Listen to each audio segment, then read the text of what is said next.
Bonjour à tous, c'est une joie de nous réunir aujourd'hui pour parler cryptographie. Cryptographie dans le programme de la spécialité mathématique ou encore euh, dans les maths expertes.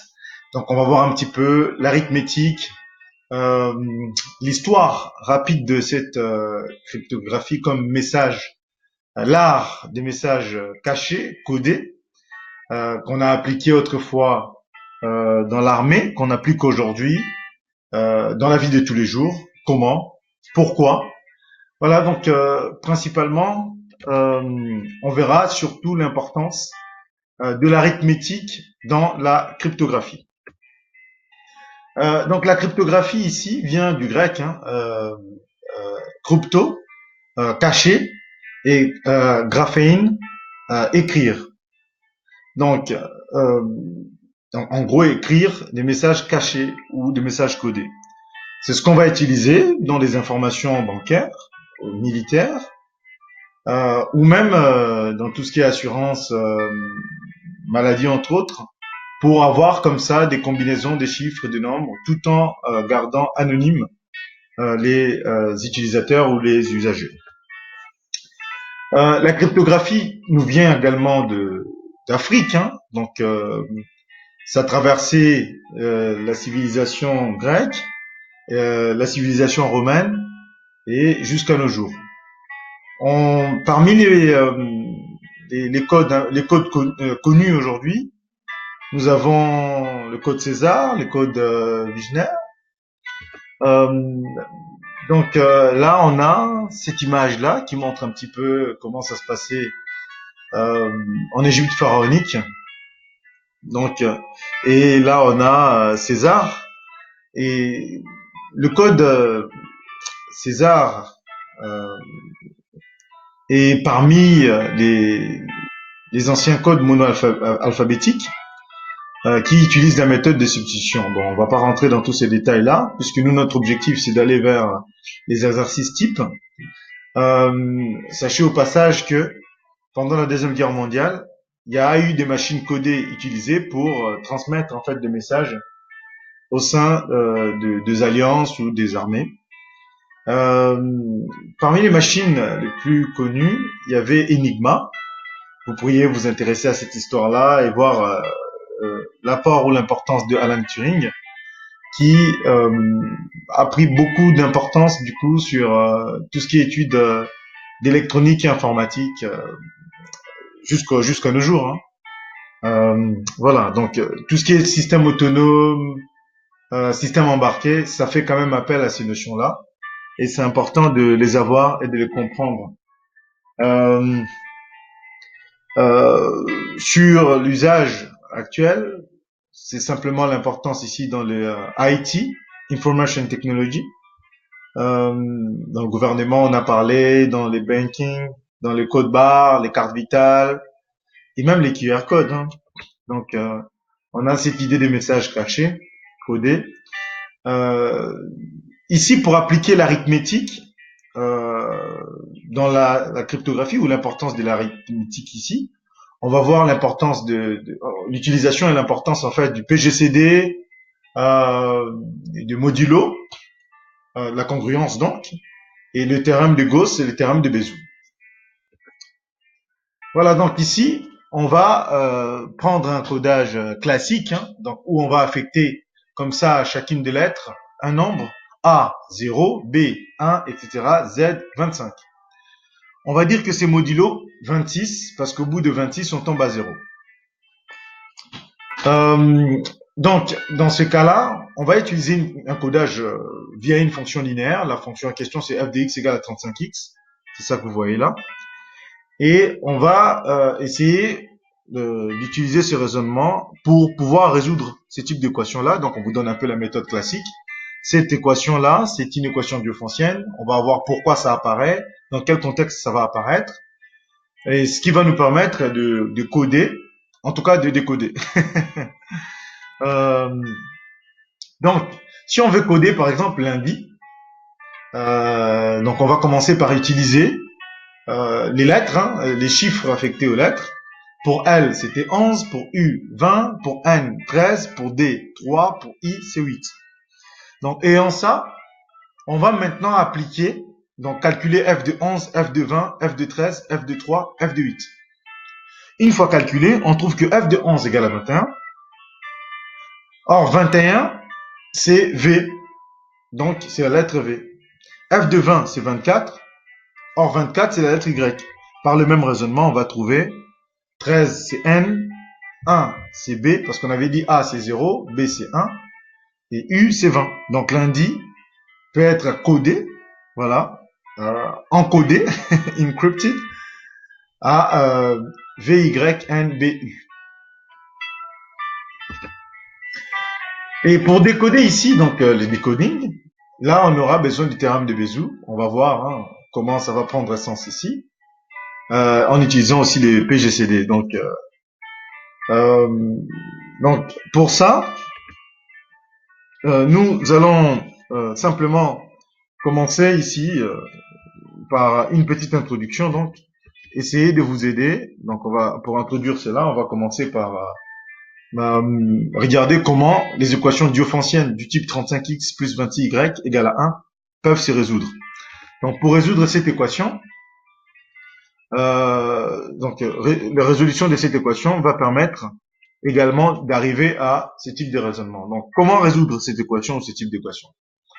Premièrement, si nous avons cette équation-là à résoudre, 35x plus 26y égale à 1, on va passer par le théorème de Bézout, qui dit quoi? Ce qui dit que si le PGCD, donc en anglais GCD, Greatest Common Divisor, si le PGCD donc de 35 et 26 égale à 1, alors l'équation 35x plus 26y égale à 1 va admettre des solutions. C'est une équation dite diophantienne. Dans cette perspective, nous allons tenter de résoudre 35x moins 26y égale à 4. Donc pour résoudre cette équation-là, ça veut dire donner une solution générale, on va commencer par une réflexion simple sur les solutions particulières.